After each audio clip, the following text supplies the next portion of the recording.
And so the idea is basically, you already have all these habits. If you want to add a new habit to your life, you kind of tack it onto an existing habit. Every time I wash the dishes, I pray for my city. You tack it onto something you're already doing. So as I'm washing dishes, I'm praying for my city.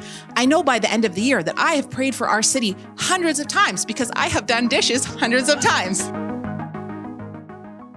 There's two truths that God showed me, and they seem like they're different, but they're both true. Okay. The first one is that this beautiful verse in Isaiah about how he gently leads those with young. Every mom on maternity leave loves that verse. It's like, oh, he gently leads us, when we have these little ones.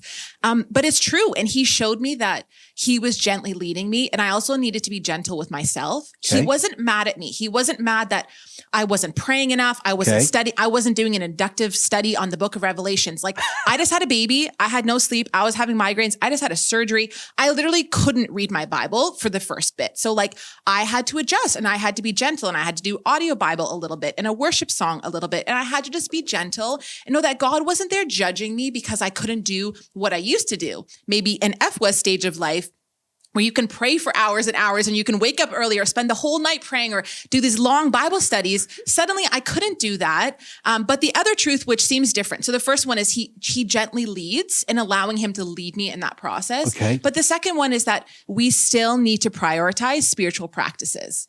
And so one of the things I learned actually from Alpha, but it's a neuroscience principle, is about habit stacking. Okay. And so the idea is basically, you already have all these habits. If you want to add a new habit to your life, you kind of tack it onto an existing habit.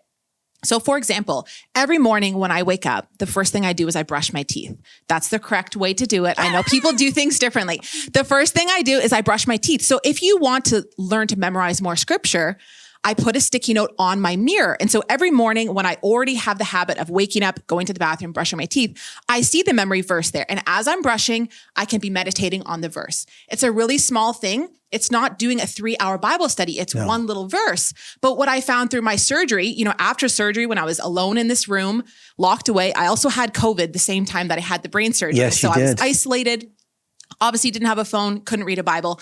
I was reciting verses I had memorized like 15 years before that. So if I hadn't learned those verses back then and had them in my heart, I couldn't pull them out at that time. And so again, it's not about, I need to pray for this many hours a day and read this many pages a day, but it's those little things. Or another habit stacking thing is every time I wash the dishes, I pray for my city. Some of us, we want to pray for our city. We want to pray for our nation. We want to pray for our kids. We want to pray for Pastor John. But we don't have 3 hours to do that. Yeah. But you tack it onto something you're already doing. So as I'm washing dishes, I'm praying for my city. I know by the end of the year that I have prayed for our city hundreds of times because I have done dishes hundreds of times. That's right. Someone's like, get her a dishwasher. No, don't get her a dishwasher. We need her praying more.